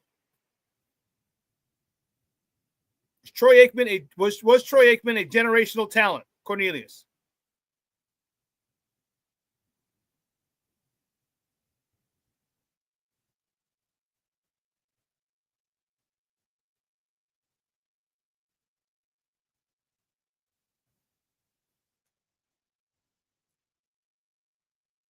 Cornelius, yes or no?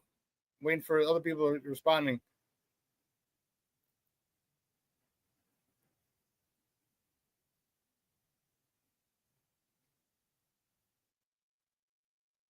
Cornelius, do you think he's generational? Don't take that long to put yes or no.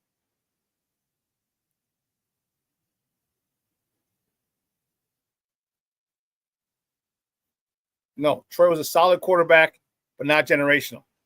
Did he win a couple Super Bowls?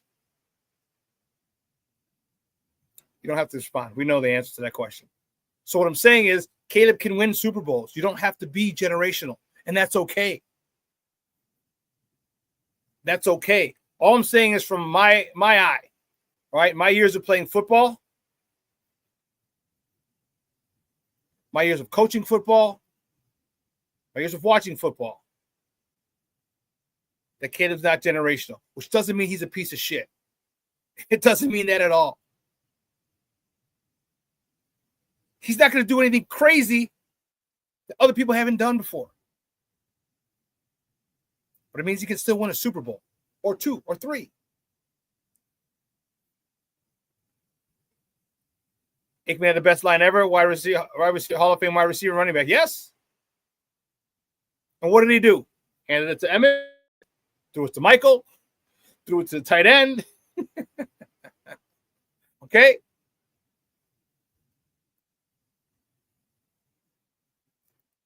And that's all Caleb has to do. You got DJ Moore. You had Keenan Allen. You have Rome Odunze. Get it to them. Get it to them. I hear you, Courtney. The generational will determine at the end of a career, not at the beginning. But you see certain things like, oh my God, this guy's going to be crazy.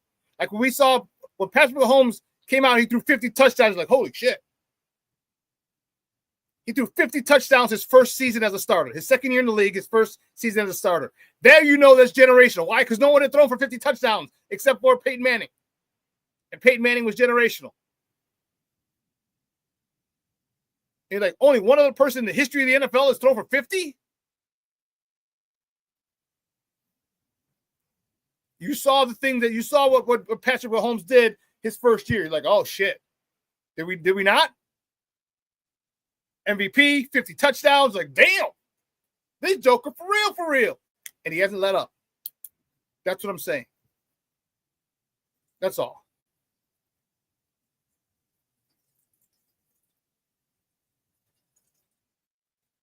That's all I'm saying.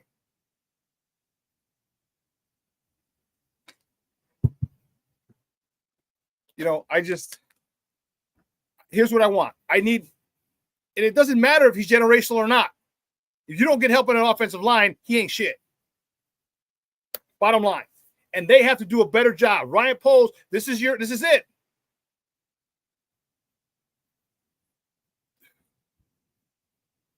is it. You have to go get some hogs. You know what? You got to go get some dogs on that offensive line. So let Caleb do what Caleb can do best. Caleb can be an unbelievable quarterback in this league. Unbelievable.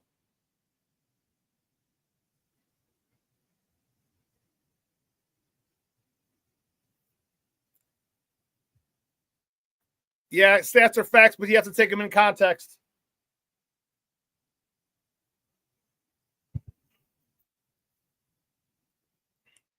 So let me ask you a question.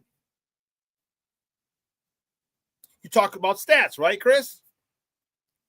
You talk about stats. So use the Bears offensive line, for example. So the Bears offensive line, let's just say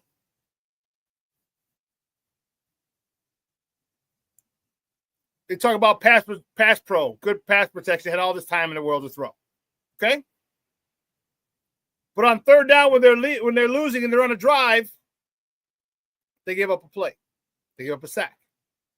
Or they give up pressure. They force quarterbacks out on the run.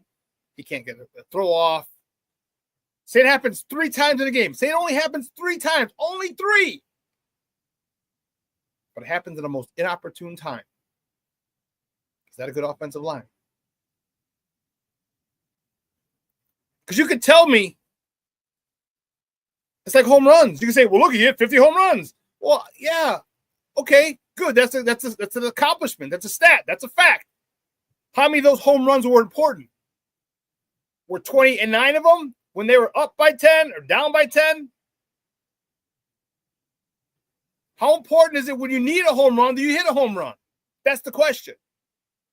So when the offensive line needs to block, how important is it that they block? That's what we're talking when looking at people. Because if you're not sending any pressure, and they send 3, and you got 5 to block 3, okay, good. But when you got 5 on 5, can you hold up? And they don't go 5 on 5 all the time. They'll send maybe 4. But the key moments matter. You're going down to kick a game-winning field goal, and all of a sudden you get hit. Your offensive line can't hold its water. It only happened 4 times. And so percentage-wise, oh, you're up there. Great. But in reality, it sucks.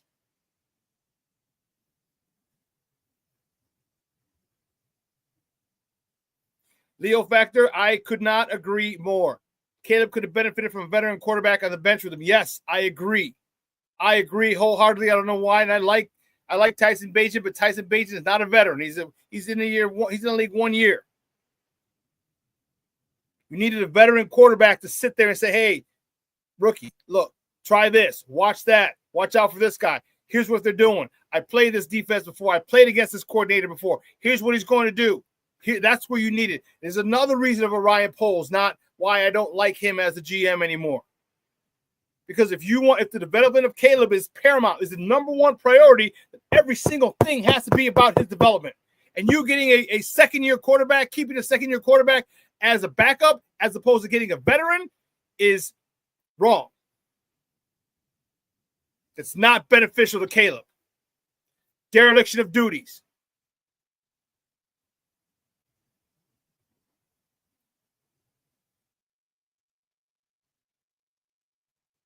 Brian, where do refs bad calls come in the stats?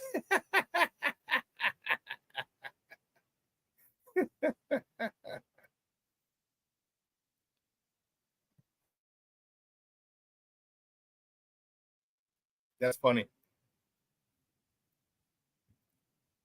Cornelius, the Bears haven't had a coach as Lovey who would even be considered as a competent coach.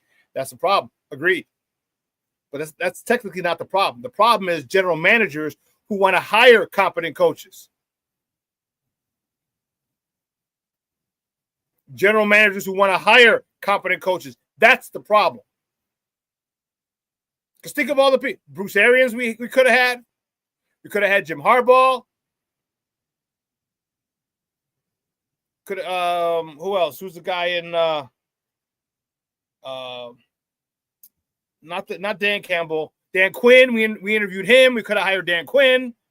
All these people we could have hired, but for whatever reason, our front office decided no. A lot of them were big personalities. They couldn't deal with it. I'm tired of these goddamn general managers in all sport needing to be the pretty boy, needing to be the face of the organization, taking over the shine from the head coaches. You just buy the groceries. That's all you do. The chefs are the one who makes the meal. The chefs are the ones who should get all the credit. So they go buy the groceries. 2 different people. Someone can cook. Someone can't cook. So we've gone away from the most important people in the building are the head coaches to the general managers. Now they got to be the pretty boys. And they don't want anyone smarter than them. They don't want anyone who takes that shine away. They don't want anyone that they can't control. Well,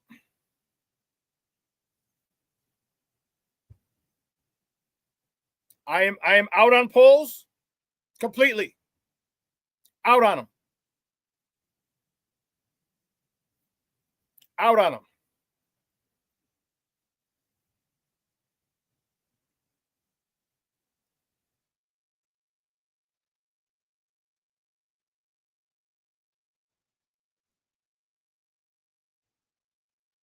When he took over, he had 17 million negative, bad roster, no draft picks.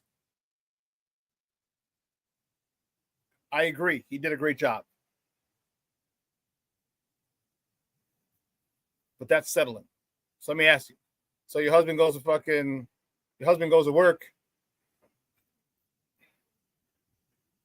Great job, brings home the money. But he's an alcoholic and an abuser. He's a great man. Still a great husband.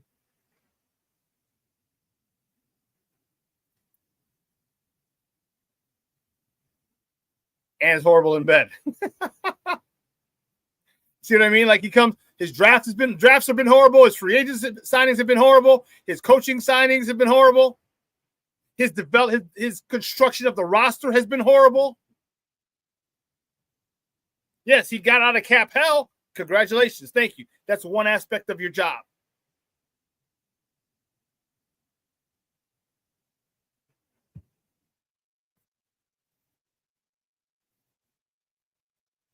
So now they got the mock drafts going. And you know what, guys?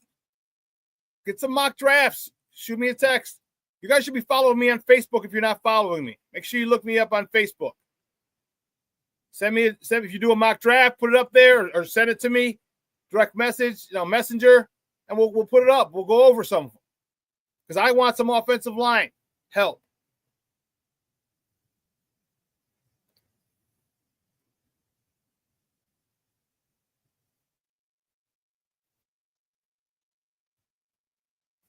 So what are the stats for the five game winning drives that were squandered? In that case, the Bears should be 10-7. Yeah.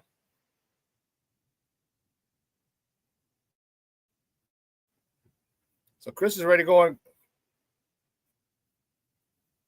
Abdul Carter or Mason. Is it Mason Graham? Kid from Michigan. There's one to 3 tech, one's a edge. I think they'll both be gone, but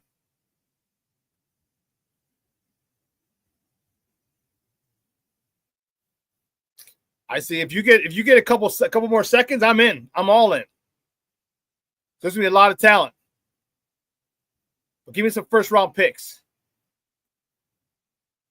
See, even though Darnell Wright regressed, you can see why he's a first round pick.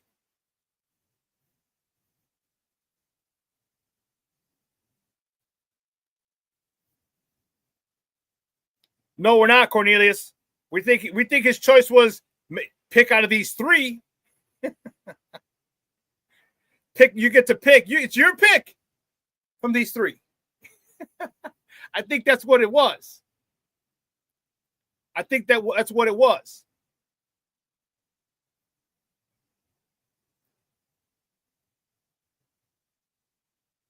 You know what I mean? I think that he was given these are reports. Multiple reports have stated the same thing. List, pick your head coach from these names. Not a true head coaching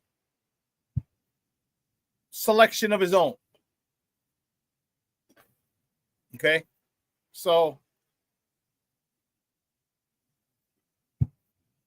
but I'm concerned about him picking a coach because look at the way he's picking players.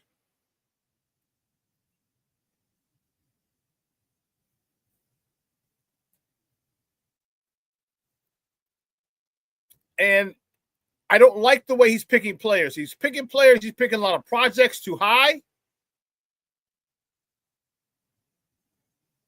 Sometimes you just got to take the low-hanging fruit. Sometimes you just got to take the best offensive lineman left from the SEC or the Big Ten. Sometimes you just got to take the best pass rusher in the SEC or the Big Ten. Aiden Hutchinson turned out to be pretty good. Will Anderson turned out to be pretty good. Sometimes you just got to get the best one that's out there and stop saying, "Ooh, I got a guy who's better. I got a guy hit." No.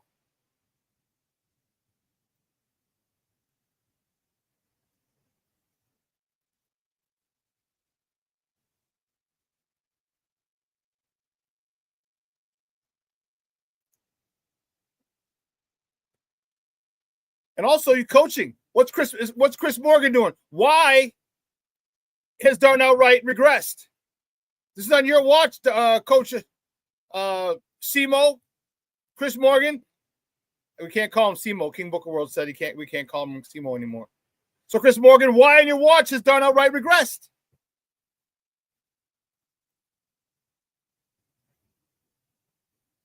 So it's not just the offensive line we're getting. We need the coach too, Chris Morgan.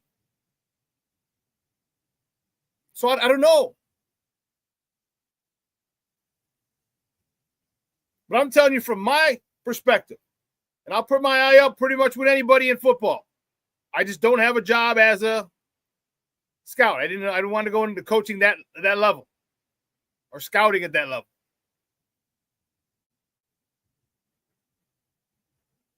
From my eye, my trained eye,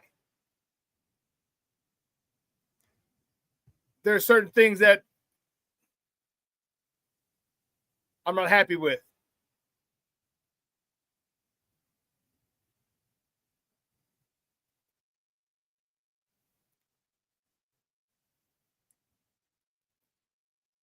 We need some people that we know. I think we could all say we know Philadelphia has a great offensive line. We all know Detroit has a great offensive line. I need us to get to the point where everyone says we know Chicago has a great offensive line. How do you do that? You got to get top draft picks. You have to develop those top draft picks. You got to go get some dogs. You have to make a concerted effort. These are not sexy picks. We have all the guys we need. We have all the specialists we need. We got the quarterback. We got a running back under contract for the next few years. We got DJ Moore under contract for extension for the next few years. We got Roma Dunze under contract for the next 3 years, maybe 4 if you pick up his 5th-year option. We got receivers. We got specialists. Get the goddamn line together.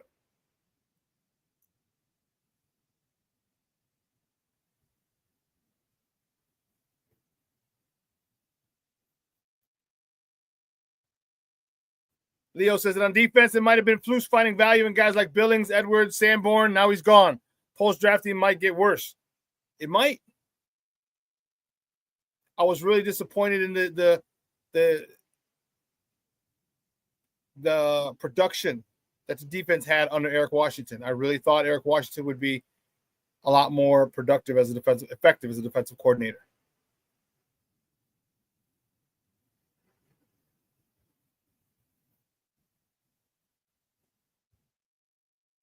We take Banks, left tackle at 10, center of the 3rd round. Yeah. We should have taken a center last year instead of Kieran Amagaji. We should have taken a center of the 3rd round last year. We could have had him developing. So now guess what? This year he's not a rookie anymore. Like the only bad part about getting rookies or drafting them is they still got to go through their rookie year. I want to get them in their 2nd or 3rd year as soon as possible. But for whatever reason, this former offensive lineman doesn't get great offensive linemen. I can't imagine why. That is the issue, but it's the issue. Cornelius says, get a DN. Because I don't think any of the old linemen are deserving of the top of the 10th pick in the draft. Okay.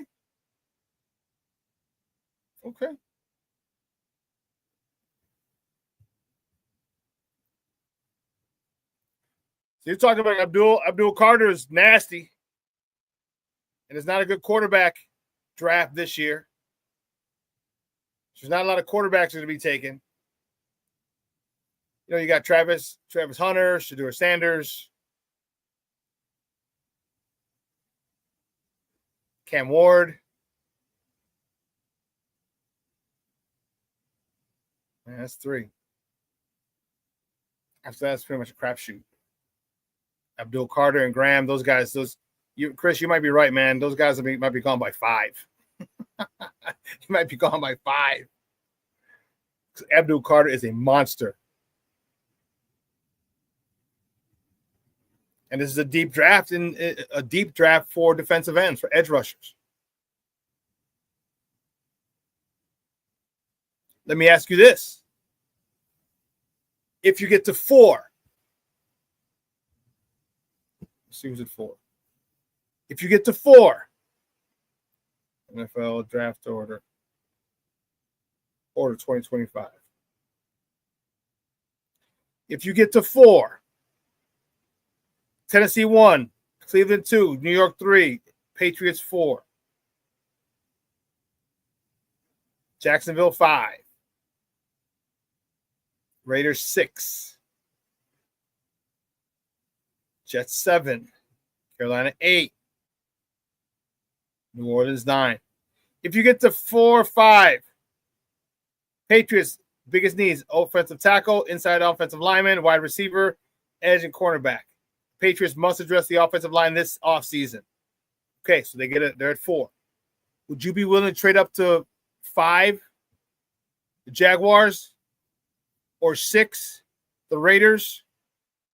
See, the Raiders are a wild card though. But let me finish my question. Would you be willing to trade up to 5 to get Abdul Carter?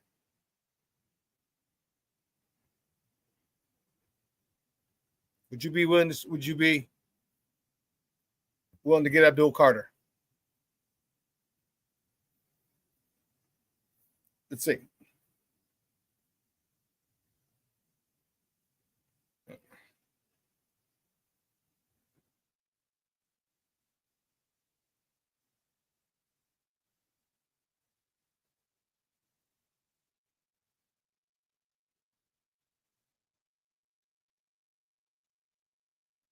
Here we go. We'll get a list of these. The draft end prospects. Come on, give me a list. Make it easy. Abdul Carter, number 1. Okay. James Pierce Jr. from Tennessee, number 2. You good with him, Cornelius? Michael Williams. Someone mentioned him earlier from Georgia. Number 3, he's a 3rd ranked. Alfred Collins, DEDT. Yeah, he's 313. I think he might be a 3 tech. JT Tuimoloau, DE from Ohio State. He's 5th ranked. Some good ones. Jordan Birch, but he's a DTDN, DEDT from Oregon. Mike Green from Marshall, 6'4", 250. Nick Skirton, DE from Texas A&M, 6'4", 280.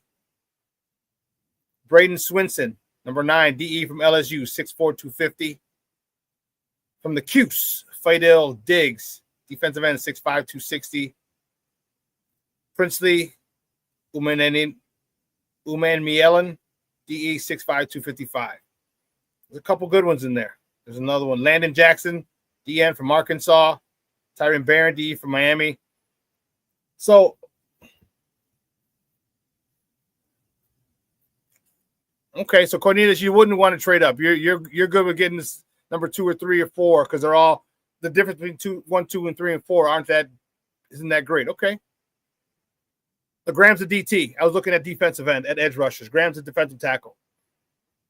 Chris, that's why I know Graham. He's a defensive tackle. I looked up edge rushers.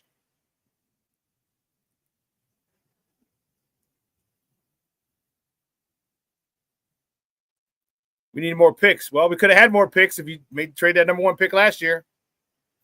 Would have had more picks. You definitely would have had more picks. You ain't never lied, Leo Factor. I don't need to be stereotypical or no shit like that. But defensive Polynesians, they do. They got the switch, baby.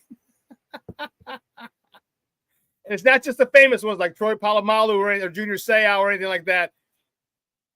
They all, and they're stout. I've never seen one skinny Polynesian in the NFL. Never. All of them all have big thighs, big ass. Like they are big and powerful from the bottom up.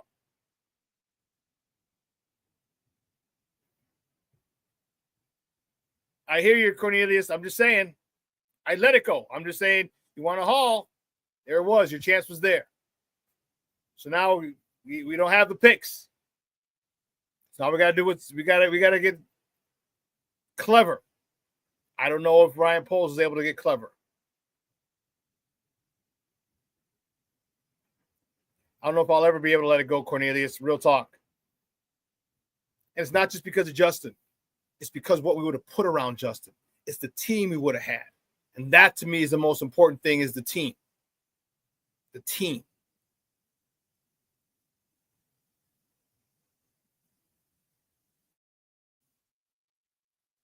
Joel Jackson Powers Johnson. New England's 4th overall this year is Hall. We needed, yeah? That was there. But whatever. Ni modo, eh? Hey, guys, listen. 2 hours is come and gone. Holy sheesh, guys. We were going crazy on it. That's awesome. I love it when shows flow like that and interaction between you and I. Excellent, excellent, excellent. But I got to run. I got to go pick up the warden from CrossFit. I want you guys to have a great day. Stay warm out there. Out here, I got 11 degrees outside. Be warm. Make sure you guys have a great day. Make sure you reach out to your peoples, your loved ones. Let them know you love them. Send a text, a little voice memo, something. Let your people know you love them. Okay? On Friday, we're going to talk a little Cubs. Cubs convention starts Friday. Sammy's back. So, yeah. But we'll talk more Bears as NFL playoffs come to this weekend. All right. Hey, thanks, guys. Leo Factor says great show. Chris Foster says great show. Plank says thank you, Shawn. Great show. Sports owners, bear down. Thank you. Brian Hendren says great show today. Thanks, Shawn. Chat, and it was helped by you guys. Your participation was paramount. I love it. All right, folks, let me get out of here. This will be replayed tonight at 6. Your boy, the SuperBack. Out.